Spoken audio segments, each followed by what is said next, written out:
Kung akala ninyo ay South Korea at Turkey lang ang mga posibleng magbigay ng bagong armored vehicles para sa Pilipinas, mukhang may panibagong bansa na gustong makapasok sa lumalaking defense market ng ating bansa.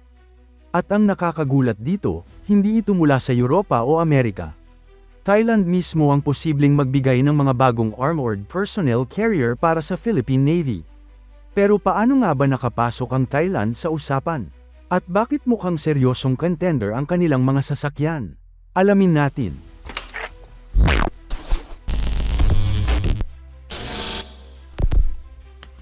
Ayon sa naunang ulat ng Max Defense Philippines, kasalukuyang naghahanap ang Philippine Navy ng 5 bagong 8x8 wheeled armored personnel carriers para gamitin sa peacekeeping operations.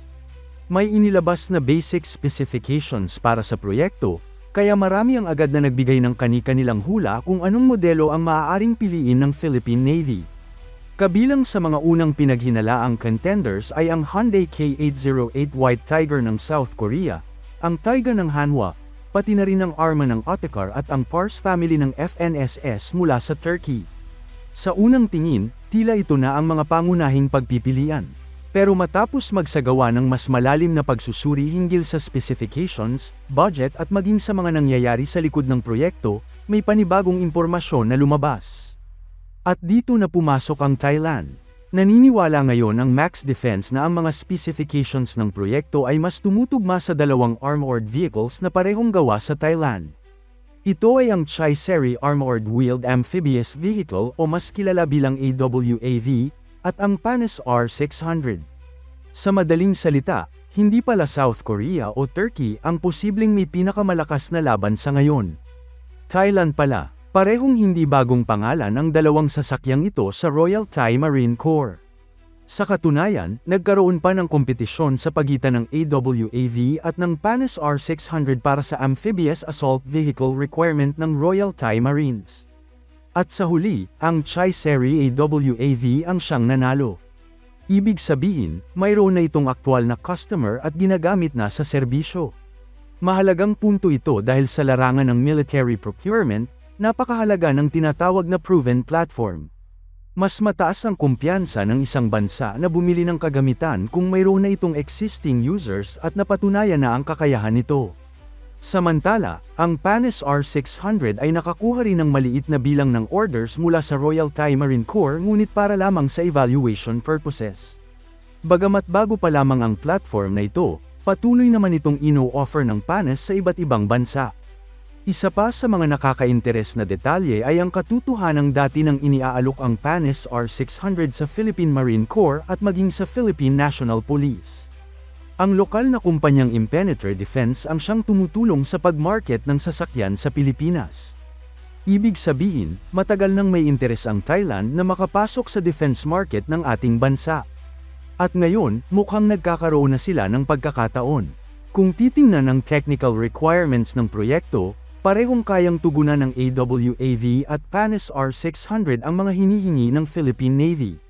Gayunpaman, ayon sa pagsusuri ng Max Defense, mas malapit umano ang mga specifications sa Chai-Seri AWAV. Kung totoo ito, maaaring ang Thailand ang susunod na bansang magkakaroon ng malaking papel sa modernization program ng Pilipinas. Ang Chai-Seri AWAV ay isang amphibious armored vehicle na idinisenyo para sa iba't ibang mission requirements. Bukod sa troop transport, maaari rin itong gamitin sa peacekeeping missions, reconnaissance at iba pang operasyon. Isa sa pinakamahalagang kakayahan nito ay ang amphibious capability. Dahil isang bansang napapalibutan ng dagat ang Pilipinas, napakahalaga ng kakayahang ito.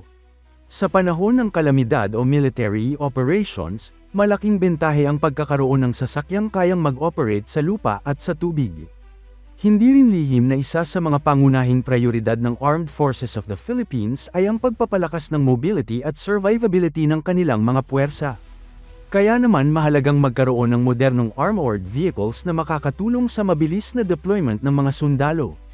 Bukod sa kakayahan ng mismong sasakyan, may isa pang aspeto na maaaring magbigay ng malaking lamang sa Chai-Seri.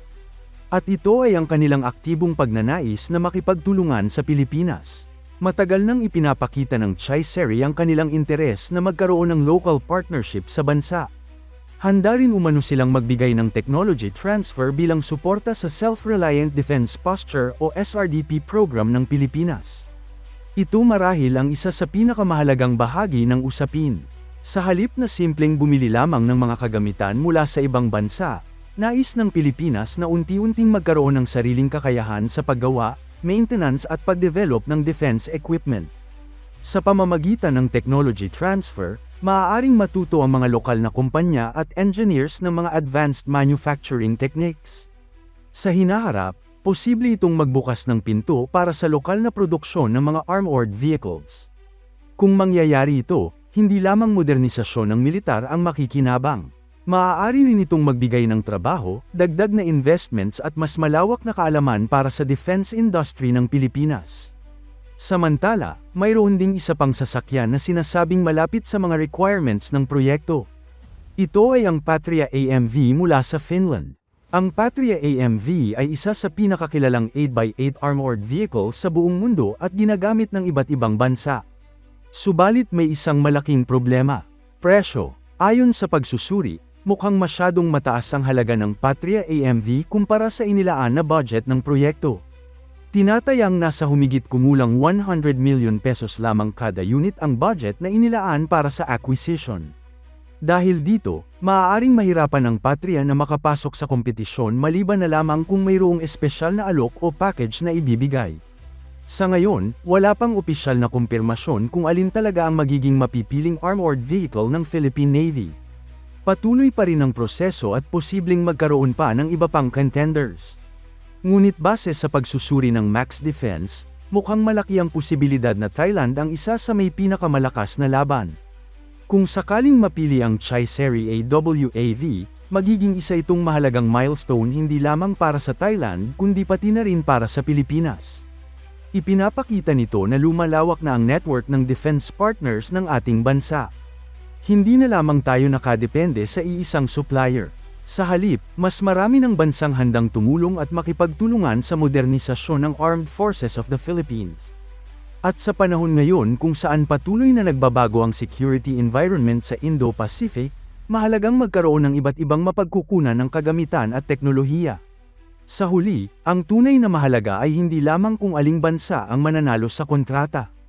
Mas mahalaga kung alin ang makapagbibigay ng pinakamahusay na kombinasyon ng kakayahan, presyo, reliability at suporta para sa pangmatagalang pangangailangan ng Pilipinas.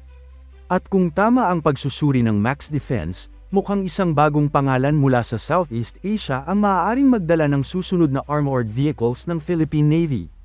Thailand, isang bansang matagal ng kaalyado ng Pilipinas at ngayon ay posibleng maging isa ring mahalagang partner sa larangan ng defense modernization.